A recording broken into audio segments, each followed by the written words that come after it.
welcome to this channel. So today I wanted to do a review of the Drive to Survive episodes 1, 2, and 3.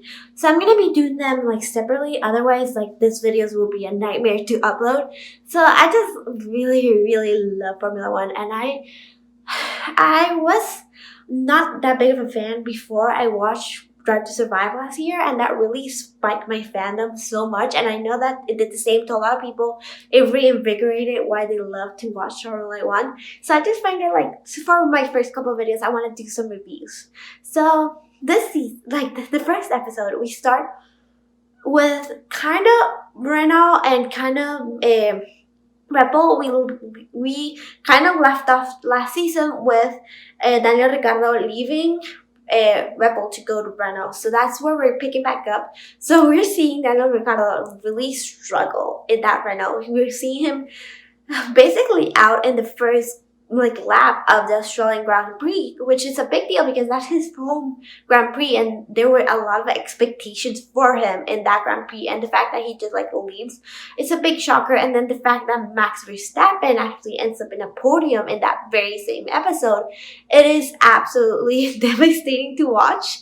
And it kind of ends up in a high note, because this is not spoilers with the season is over. We all know what happened. But we also see the high note of Max Verstappen in the podium. He obviously isn't a very emotional guy, but we do have a lot more of the team principles in this season of Drive to Survive. So we do get to see their perspective of the win, and it's a very emotional time because we get to see the team celebrating, but also on the other side how Daniel Ricciardo is feeling a little defeated because he obviously probably made the wrong choice when he decided to switch teams, and that is a running theme throughout all the episodes. We keep coming back to him, and we're gonna do this with a couple of pros and a couple of cons. I just saw the first 3 episodes, so of course I can't talk about the season as a whole, but for what I've seen so far, some of the good aspects is that, again, more team principles. I love the whole logistics behind the F1 team. Of course, I love the drivers. I love their personalities. I love to see how their abilities for driving. But a lot of what makes Formula 1 so special is that it's a team effort. Of course, the team principles have to mandate what's going on. The car is extremely important for the driver. You can have the best driver, but if they don't get the best car, obviously they won't fulfill their potential. So I love seeing the team principle. I love Gunter's image of him right here with the proper name. I'm terrible with that pronunciation of that name specifically. He's still one of the main characters. It was amazing to see in Drive to Survive Season 1 that basically there were only 3 main characters: Carlos Sainz, Daniel Ricciardo, and Gunter. So it was actually really good to see him back and being equally and epic as he was in last season. He screams at people, he gets mad, he gets frustrated. We get to see it all. It is the tea, and I am living for it. So yeah, Gunter, he's back, and he is as here as always. So then my second good thing about this is the stunning visuals, just the opening scene, just the little pit stop that they have at the beginning. Oh, it's so satisfying. I just love it. I just love to see it. It's so good, and it gets me excited. It gets me so pumped. I'm can it be 2 weeks from now already? I can't wait for Melbourne. I can also not pronounce that word. There's a lot of things I can't pronounce. So then the second good thing. So then the second episode, I'm gonna skip past through some of the good things. I'm gonna come back to them because a lot of the good things come in the third episode. But in the second episode, we have Gunter and Haas. So Haas is the newest Formula team that has joined the grid, and they have had their share of controversy, especially last year. Last year, it was a tough year for them. They came from being 5th to 9th, only beating Williams. And honestly, beating Williams is not the situation you want to be in. You should be doing tons better because Williams are really struggling. So we see what happened. So we start the season very excited. We start the episode very excited for Haas because they are killing it. Their first race right off the gate in Melbourne, we have a P6 for Kevin Magnussen. Obviously a great result, best of the rest for the midfield. And we are like hyped for them, and then we just see it crash and burn. We see it through several races where they just show you how the car just like stops in the middle of a track, or just like all of a sudden like loses the pace so much, and you see the cars like going past it, and it's just a very sad montage. I feel terrible for these people. Even though I generally don't like Grosjean and I don't like Kevin Magnussen, they are the two Haas drivers. I just like felt very bad for them. But at the other time, like we get to the race where they just tried to get Kevin Magnussen to be they tried to get Roman Grosjean to use the car for last year. Because obviously they're really struggling with the new car, so they were like, okay, last year obviously there was stuff working out, so maybe we go back. So they go back, they use the old last year's car, and of course, we all know what happens, because this is not like, okay, I might put a spoiler warning at the beginning of this video, but is it spoilers? I don't know. But we all know that what happens, the two Haas's crash again. This is a recurring theme of all this series. Haas crashes against each other. So, obviously, why is it always happening to me in the middle of a video? So, they crash, and we get to see Gunther really, really mad at them, and we get to see the worst out of both drivers. I think Kevin Magnussen ended up being kind of more of a villain than Roman Grosjean in this episode, because he gets very sulky, and he gets very petty, and he throws a temper tantrum. That's what he does. He throws temper tantrums, and he talks shit on radio, which is not nice, because like if you think about it, the car is shitty, but a lot of things going to making this car, the people that made this car, that spent countless hours like working on this, are listening to the team radio, and then you just shit on the car over and over, and you get again like a montage of just like Kevin Magnussen just like talking, like being very mean, and I'm like, like this makes you look so bad, man, like you just like look terrible right now. So yeah, so that is episode 2. It's honestly kind of a bummer of an episode, because like we just see the downfall of Haas after like being on top, and now that they're in the bottom. Of course, the whole Rich Energy controversy, they lost their sponsor in the middle of the season. I actually thought they could have like milked a lot more drama out of it, and I respect Netflix a little bit for not going that way, because I also like to watch some reality TV from time to time, and they could have really gone for like milking the drama, because there was some pretty dramatic stuff that happened between all the Rich Energy Haas thing, because like there was a lot of tweets from the Rich Energy guy that they could have used, but they didn't. They kept it very classy, very like minimalistic drama. Like they were like, yeah, this happened, this sucks, let's move on. And they showed some reactions of Gunther obviously being like, what the hell? And it is very upsetting to see the Haas team, like the Haas owner, the owner of the team. I can't remember his first name. His last name is obviously Haas. Being all like, if this doesn't work out, if this keeps happening, the team is no longer gonna be a thing.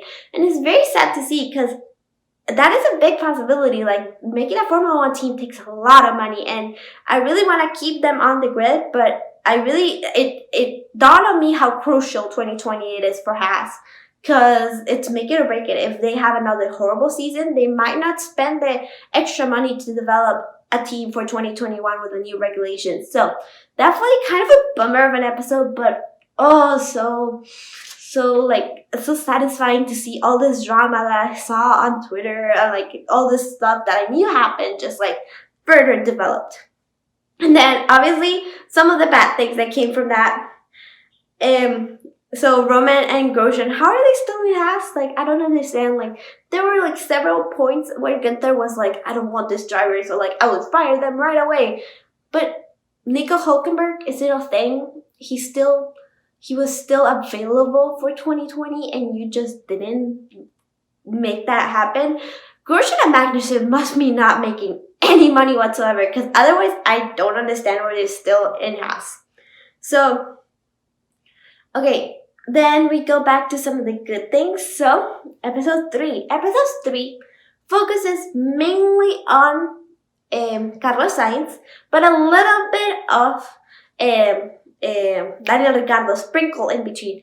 And that is one of my main issues with the series as a whole. The formatting, it's very hard because it is following not a linear, like, so you don't go from like Marlboro to the next race to the next race to the next race as like at the normal season goes. It is very like choppy. So you start here, then you go here, then you start here. So you're following the drivers and you're following the teams loosely. So you could say like the first episode is the Red Bull episode, the second is the Haas episode, the third is the McLaren episode. I'm not sure because like then they sprinkle drivers in. So in the McLaren episode, they also talk a lot about Daniel Ricciardo. So I just, as a person that likes thematic or like likes to see a running theme or like a very chronological order to a series, that irritated me a little because I thought like, okay, I was really into Carlos Sainz. I was like loving him, and then out of a sudden, like they were talking about Daniel Ricciardo, I'm like, I kind of forgot why I care. So obviously Daniel Ricciardo, one of my favorite drivers, so I still like enjoy seeing what he's been going through, but I was really invested in Carlos Sainz, and that took me out of the story. So that's some of like the cons of the series. The formatting is a little weird, but again, it's a great series either way, so I won't complain too much. But yeah, if you are wondering what some of my things that I don't like, that's one of them. But again, we go to Carlos Sainz.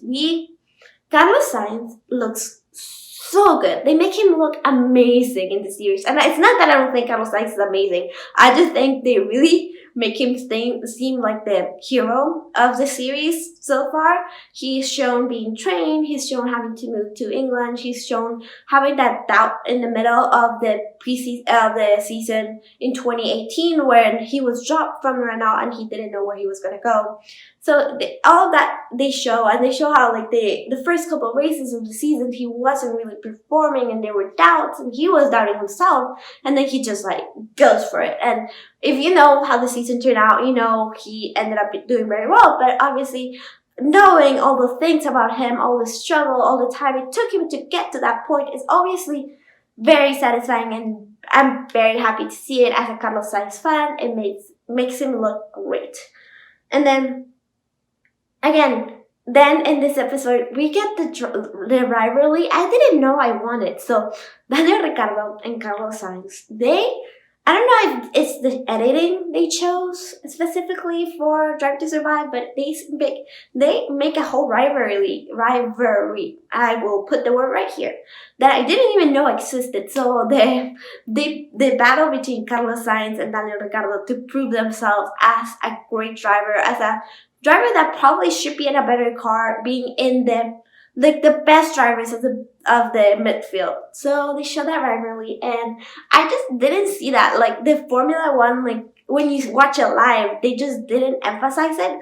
But when you see it in Drive to Survive, you're like, of course, like why are we not talking about this? They obviously are great rivals. Like what the hell? Like Charles Leclerc and Max Verstappen, who? Like yeah, like they make it sound so interesting. So yeah, I definitely think that was a great like rivalry that I didn't even know I want, that they showed, and it was amazing. I love it. So yeah. So that is also great. That's how the episode kind of like ends. It's a very feel-good episode. So far we had feel-good episode, Haas episode, McLaren episode, which is another feel-good episode. So I'm guessing that you're keeping that formatting so you don't get like a bunch of like downers in a row. Because if they show like Haas and then they show, I don't know, probably Renault and then they show Williams, it would be like a very like hard to go through. So yeah. Also, I want to talk about who my heroes and my villains of the season are so far. Because obviously this is TV. They have to make it interesting. So my hero so far is Carlos Sainz. He's definitely being portrayed as an amazing driver, as a future world champion, as a very hardworking individual. And I think Netflix wants him to be kind of like this hero for the season. And then Verstappen was also showed in an amazing light. Even though they show him being kind of bitchy to Daniel Ricciardo, they show him win. They show him like being like very happy for the team, and the team being very like, oh my god, Max Verstappen is the best driver. So obviously they show him in a very flattering light in the show. And then the villains, Kevin Magnussen, Roman Grosjean, Nobody likes them. But then the surprising villain for the series is Daniel Ricardo. They actually, in the first season, Daniel Ricardo, I feel like he's the main character with Gunther. Gunther, name. So I feel like he was definitely one of the main characters. And then in this season, he's still one of the main characters, but they show him struggle and they show him be very bad. And they show the little clip, I'll put it right here. It's hilarious when he backs up. That was a hilarious moment of F1. So yeah, so they show all of that and they show him being kind of bitchy, but honestly, they don't make him look as bad as they probably make Kevin Magnussen look. Even though he had a very sweet moment on a boat, it was still he couldn't be saved. He's still known as a kind of a dick. So yeah, those are all my thoughts on the first 3 episodes of Drive to Survive. I'll be watching the rest of the episodes later on this weekend. It's just like very late where I live in America, so it's kind of tough to watch some of this stuff. And yeah, that'll be it. Subscribe if you haven't already, and I'll see you in the next one. Bye.